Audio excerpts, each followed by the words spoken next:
ರಮ್ಯಾ, ಅಣಬೆ ಗ್ರಾಮ ಪಂಚಾಯತಿ ಅಧ್ಯಕ್ಷರು ನಂಬಿ ಕೊಟ್ಟಿದ್ದಾರೆ. ಏನಾಯ್ತು? ಮೇಡಮ್, ಅದು ಕನ್ಸರ್ನ್ ಕೇಸ್ ವರ್ಕರ್ ಮಾಸ್ಟರ್ ಅವರ ಹತ್ರ ಕೊಟ್ಟಿದ್ದೀವಿ.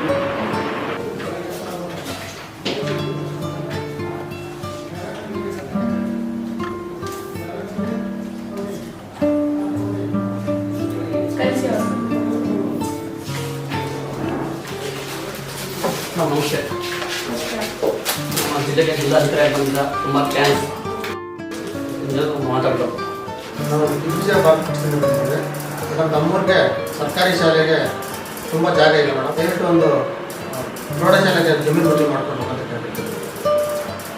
ಜಾಗದಲ್ಲೆಲ್ಲ ಬಂಡೆ ಇದೆಯಲ್ಲ? ಮೇಡಮ್, ಬಂಡೆ ಇದೆ. ನಾವು ಈ ರೋಡ್ ಪಕ್ಕದ ಜಾಗ ಚೆನ್ನಾಗಿರೋದಕ್ಕೋಸ್ಕರ ಈ ಜಾಗ ನಾವು ಆಯ್ಕೆ ಮಾಡಿದ್ವಿ. ಆ ಜಾಗನ ನೀವು ಮಂಜೂರು ಮಾಡ್ಕೊಡಿ ಮೇಡಮ್,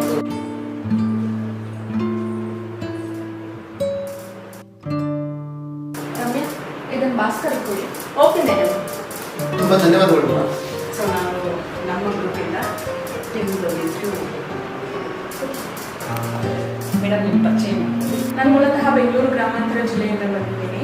ನಮ್ಮ ಅಪ್ಪ ಅಮ್ಮ ಕೂಲಿ ಕೆಲಸ ಮಾಡ್ತಿದ್ರು, ಹಾಗಾಗಿ ನನ್ನ ಸರ್ಕಾರಿ ಶಾಲೆಗೆ ಸೇರಿಸಿದ್ರು. ನಾನು 1ನೇ ತರಗತಿಯಿಂದ 10ನೇ ತರಗತಿವರೆಗೂ ಕನ್ನಡ ಮಾಧ್ಯಮದಲ್ಲೇ ಓದಿದ್ದು.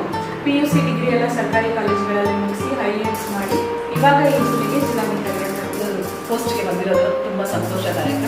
ಮತ್ತು ಹಾಗೆಯೇ ನೀವು ನೆಕ್ಸ್ಟ್ ಏನು ನಿಮ್ಮ ಒಂದು ಉದ್ದೇಶ ಇದೆ ಅದನ್ನು ನಮಗೆ ತಿಳಿಸ್ಕೊಟ್ರೆ ತುಂಬ ಸಂತೋಷ. ಜಿಲ್ಲಾಧಿಕಾರಿಯಾಗಿ ನನ್ನ ಮುಖ್ಯ ಉದ್ದೇಶ ಸಮಾಜವನ್ನ ಬೆಳೆಸಿ ಸಮಾಜವನ್ನ ಅಭಿವೃದ್ಧಿಸತಕ್ಕಂಥದ್ದು. ಯಾಕಂದ್ರೆ ಎಷ್ಟೋ ಜನ ಮಕ್ಕಳು ಕಡು ಬಡತನದಲ್ಲಿ ಶಿಕ್ಷಣ ಮಾಡ್ತಿದ್ದಾರೆ, ಅವರಿಗೆ ಯಾವುದೇ ರೀತಿಯಾದ ಸೌಲಭ್ಯಗಳಿರೋದಿಲ್ಲ.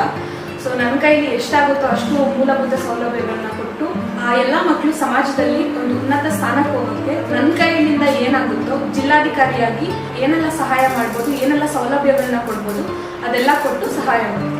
ದೀರ್ಘವಾಗಿ ನಿಮ್ಮ ಒಂದು ಅಭಿಲಾಷೆ ಮತ್ತೆ ನಿಮ್ಮ ಒಂದು ಆಸೆ ಕನಸು ಎಲ್ಲನೂ ನಮ್ಗೆ ತಿಳಿಸ್ಕೊಟ್ಟಿದ್ದೀರಾ. ಆ ಕನಸು ನಿಮ್ಮದು ನನಸಾಗಿ ಅಂತ ಆಶಿಸುತ್ತಾ ನಾನು ನಿಮಗೆ ತುಂಬ ಧನ್ಯವಾದನ ಹೇಳ್ತಾ ಇದ್ದೀನಿ. ಧನ್ಯವಾದಗಳು ಮೇಡಮ್. ನಾನು ಶಿಕ್ಷಣ ಕ್ಷೇತ್ರವನ್ನು ಅಭಿವೃದ್ಧಿಗೊಳಿಸಲಿಕ್ಕೆ ನಿಮ್ಮ ಸಹಕಾರ ಕೂಡ ಅವಶ್ಯಕತೆ ಇದೆ. ನಿಮ್ಮ ಸಹಕಾರ ಯಾವಾಗಲೂ ಹೀಗೆ ಇರಲಿ.